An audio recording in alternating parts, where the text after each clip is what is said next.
Doctor Shahzad Naseem का ताल्लुक खानेवाल से था। वालिद मामूली सरकारी मुलाजिम थे। शहजाद नसीम ने सरकारी स्कूल से तालीम हासिल की। पेशावर यूनिवर्सिटी से सिविल इंजीनियरिंग की। नौकरी की कोशिश की, नौकरी ना मिली तो ये थाईलैंड चले गए। 1973 में जब ली कुआन यू ने सिंगापुर को दुनिया का बेहतरीन मुल्क बनाना शुरू किया तो ये ली कुआन यू से मुतासिर होकर सिंगापुर चले गए। ऑस्ट्रेलिया के मशहूर कंस्ट्रक्शन कंपनी माइन हार्ट ने इस ज़माने में सिंगापुर में काम शुरू किया था। ये इसमें मुलाजिम हो गए। मेहनती इंसान थे, तेज़ी से तरक्की करने लगे और देखते ही देखते कंपनी के एमडी बन गए।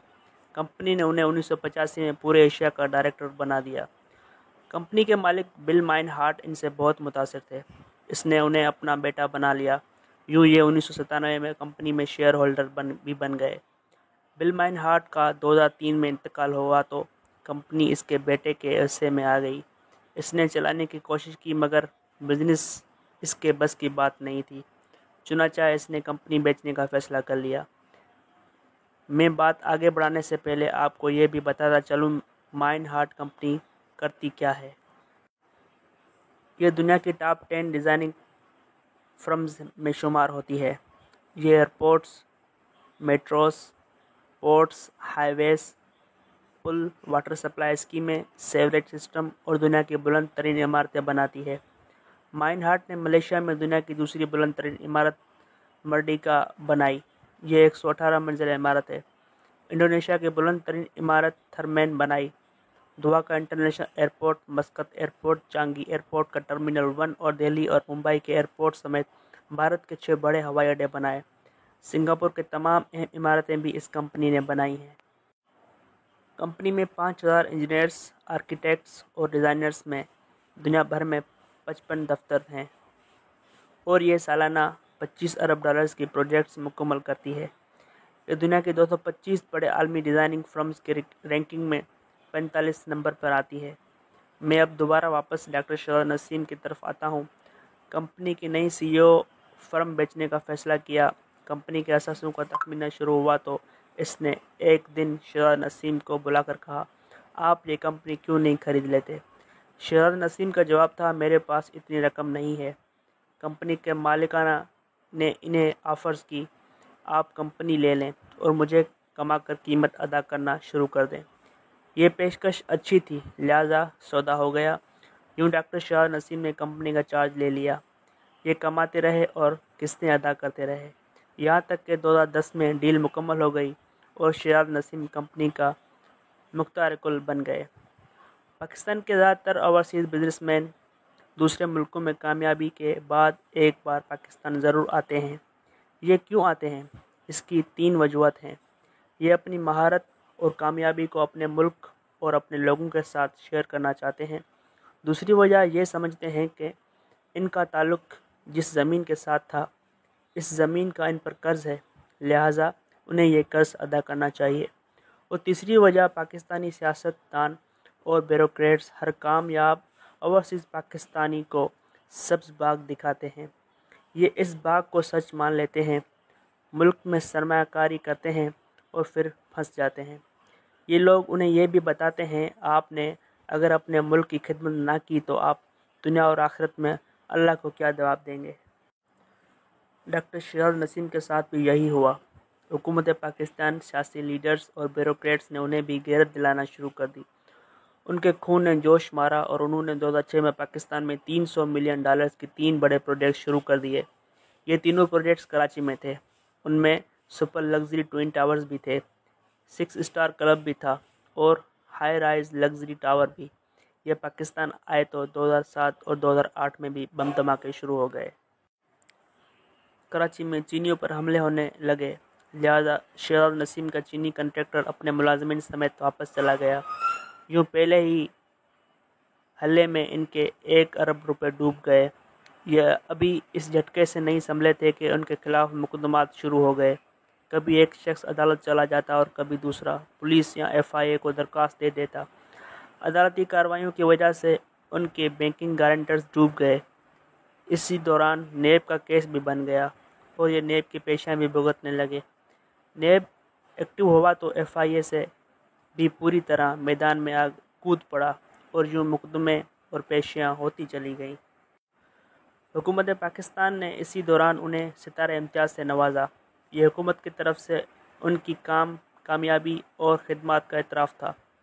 حکومت ان سے ایک طرف اسلام آباد، لاہور اور کراچی میں میگا پروجیکٹس شروع کرنے کی درخواست کر رہی تھی۔ یہ ان سے پاکستان کا پہلا سمارٹ سٹی بنوانا چاہتے تھے۔ ان سے اسلام آباد کا ایئرپورٹ اور راوی ریور ڈیولپمنٹ کے ماسٹر پلان بنوا رہی تھی، اور دوسری طرف ان کے اوپر مقدمات پر مقدمات بنتے چلے جا رہے تھے۔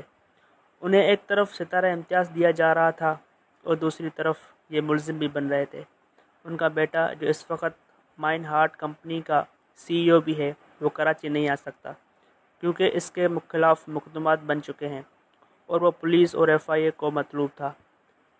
اب آپ اس صورتحال ملاحظہ کیجئے۔ شہزاد نسیم ایک طرف دنیا کے 55 ملکوں میں بزنس کر رہے ہیں۔ پاکستانی اوریجن ہونے کے باوجود بھارت نے انہیں لانگ ٹرم ویزے دے رکھے ہیں اور یہ وہاں اربوں روپے کے پروجیکٹس کر رہے ہیں۔ کمپنی آسٹریلیا سے لے کر برطانیہ تک سینکڑوں پروجیکٹس پر کام کر رہی ہے اور یہ سالانہ $25 ملین کی منصوبے مکمل کرتے ہیں، جبکہ دوسری طرف یہ اپنے ملک میں داخل نہیں ہو سکتے۔ یہ ایک طرف ملک کے تیسرے بڑے ایوارڈ ہولڈر ہیں اور دوسری طرف یہ پولیس، FIA اور نیب کو مطلوب ہیں۔ یہ ایک طرف سنگاپور میں پاکستان ایمبیسی کے سب سے بڑے ڈونر ہیں۔ حکومت سیلاب سے لے کر زلزلہ زدگان تک کے لیے ان سے امداد طلب کرتی ہے، اور دوسری طرف پاکستانی عدالت میں ڈاکٹر شہزاد نسیم حاضر ہو کے آوازیں لگ رہی ہیں۔ چنانچہ ہم اگر شہزاد نسیم کو پاکستان میں سرمایہ کاری کے خوفناک ترین مثال قرار دیں تو یہ غلط نہیں ہوگا۔ میں یہ نہیں کہتا کہ ڈاکٹر شہزاد نسیم 100% سچے ہیں، اور ٹھیک ہے، ہو سکتا ہے ان کی طرف سے بھی غلطیاں ہوئی ہوں، لیکن کیا ریاستوں کا کام سرمایہ کاروں کو اسی طرح ذلیل کرنا ہوتا ہے؟ ریاستیں ایسے معاملے میں بار بار مذاکرات کرتی ہیں، یہ پارٹیوں کو بٹھاتی ہیں اور ان کے مسئلے حل کرتی ہیں۔ یہ سرمایہ کاری کو اس طرح پولیس اسٹیشنوں میں ضائع نہیں کرتی۔ آپ خود فیصلہ کیجئے۔ شہزاد نسیم ایک بڑا کاروباری نام ہے۔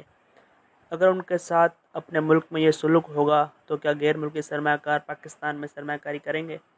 مجھے یقین ہے یہ شخص اگر کسی دوسرے ملک کا شہری ہوتا تو وہ ملک اس سے سرمایہ کاری کا سفیر، وزیر یا مشیر بنا دیتا اور اس کی مدد سے عالمی سرمایہ کاروں کو اپنی طرف متوجہ کرتا، جبکہ ہم نے اسے عبرت کے نشان بنا دیا۔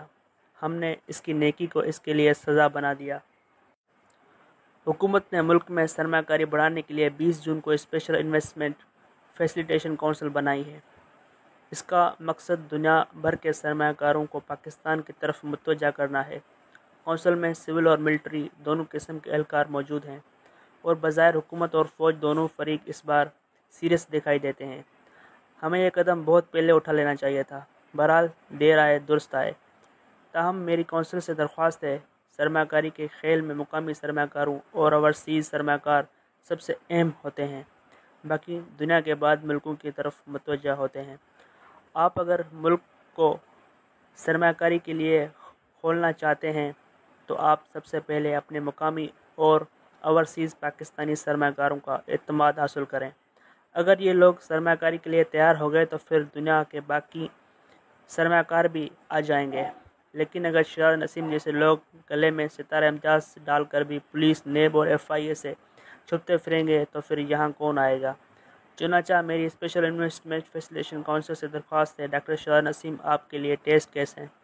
آپ ان سے رابطہ کریں، ان کی سنیں، انہیں مطمئن کریں، ان سے ان کے پروجیکٹس مکمل کرائیں اور پھر انہیں سرمایہ کاری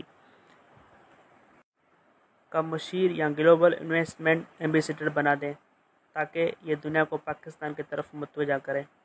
آپ ان سے ایئرپورٹس بھی بنا سکتے ہیں، نئے شہر بھی ڈیولپ کرا سکتے ہیں اور اسلام آباد کے بلیو ایریا کو بزنس ڈسٹرکٹ میں بھی تبدیل کرا سکتے ہیں۔